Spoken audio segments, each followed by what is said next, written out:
Hello everybody, and thank you for clicking on this video for equivalent fractions. I'm sure you've been directed here from the Prezi that we had just clicked through, and I just wanted to do a quick review of that before we went on to our equivalent fractions. Here we have figure 1.2, and it is a square with 4 equal parts. There are 3 of the parts that are shaded in, so that would make our fraction here 3/4. We have 1, 2, 3, 4 parts to the square, so that makes 4 our denominator. And 3 of those parts here, 1, 2, 3, are shaded in yellow, so 3 would be our numerator. So our fraction for that would be 3/4. Now moving on to equivalent fractions, what are equivalent fractions? Equivalent fractions have the same value even though they look different. So that's a simplified version of a definition for equivalent fractions. Let me just break it down for you a little bit here. As you can see, we're going back to our pizza examples like we had in our Prezi. Here we have a pizza pie that's 1 slice left. Here we have one that's 2 slices left. And here we have one that's 4 slices left. But although they have different amount of slices, they have the same amount of pizza left. As you can see, they all have half of the pie left. So down here we have their corresponding fraction that goes along with the pizza. This would be 1/2 because the pie was cut into 2 slices and there is 1 slice left. There were 2 slices, but someone ate one of them, so now we have 1 slice left. Here we had 4 slices, and 2 of them were eaten, so now there are 2 slices left, and that gives us a fraction of 2/4. This pizza pie was cut into 8 slices, 4 of them were eaten, and we have 4 left, so that would make this fraction 4/8. And why are these fractions the same? How come even though this is 1/2 and this is 4/8, they're equivalent? What makes these fractions equivalent? Well, when you multiply or divide both the numerator and the denominator by the same number, the fraction keeps its value. And how can you remember this? A little poem that is easy to remember is change the bottom using multiply or divide, and the same to the top must be applied. So that's a good thing to keep in the back of your mind as you're going through equivalent fractions, just to make sure that you're doing the correct things. So applying this to our examples here, we have a fraction of 1/2, and to make it equivalent to 2/4, we're going to have to times the top and the bottom by the same number. So we have 1/2 here. We're going to take our numerator and times it by 2 to get 2. And we're going to take the denominator, which is 2, and times it by 2 to get 4. The reason we times the top and the bottom was because that's our rule here. This change the bottom using multiply or divide, the same to the top must be applied.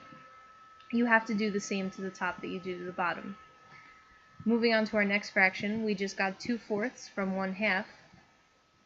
And now we're going to take our numerator, which is 2, and times it by 2.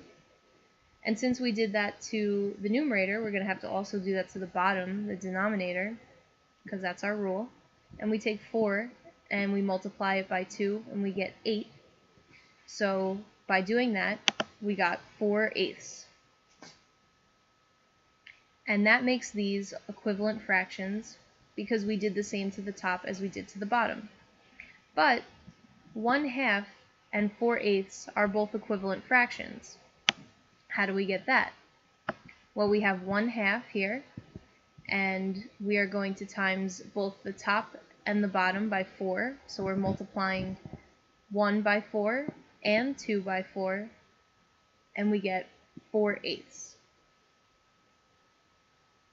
These are equivalent fractions because we took the numerator and the denominator and we multiplied them by the same number. In this case, the number was 4, However, you could times it by any number you'd like to get an equivalent fraction.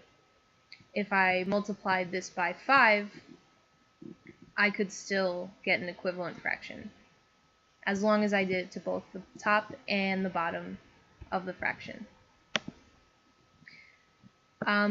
Like the rule said, we can multiply the top and the bottom to get an equivalent fraction, but we can also divide the top and the bottom of the fraction to get an equivalent fraction. So here we have 4/8, and if we divide the top and the bottom by 4, we get 1/2. So that's just showing how 4/8 divided by 4 on both the top and the bottom would get 1/2, and that makes these equivalent fractions. So let's sum it all up. Let's just take a minute here and reflect on what we just learned. And it would be smart to maybe write these down, memorize them, have them in the back of your head, because they're 3 good bullet points showing you how exactly you need to go about making equivalent fractions. Our first bullet point here is you can make equivalent fractions by multiplying or dividing both top and bottom by the same amount. I demonstrated that here when I showed you that you can multiply, and here also, you can multiply by the top and the bottom by the same number, and you get an equivalent fraction. Here, we divided 4/8 by 4 on both the top and the bottom, and we got 1/2, and these are equivalent fractions.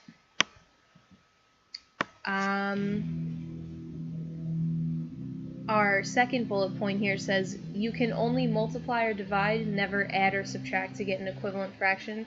That's an important rule. I showed you how we are only multiplying and dividing the top and the bottom by the same number. We're never adding or subtracting. There will never be a time where you can add 2 to both the top and the bottom of the fraction, or subtract 2 to both the bottom and the top of the fraction and get an equivalent fraction. When you're dealing with equivalent fractions, you're only using multiplication and division, never addition and subtraction. And our third bullet point here is you only divide when the top and bottom will still be whole numbers. I've just demonstrated this a little bit down here. Again, we have figure 1.2 from earlier in the video, and we have 3/4 here. So we took the 3 and we divided it by 2, and we got 1.5, and since we did that to the top, we're going to also do it to the bottom. So we have 4, and we divided it by 2, and we got 2. Unfortunately, this is not an equivalent fraction because, like our rule set up here, they have to be whole numbers. 1.5 is not a whole number, and for it to be an equivalent fraction, both the numerator and the denominator must be whole numbers. And that's all on equivalent fractions. Thank you so much for watching.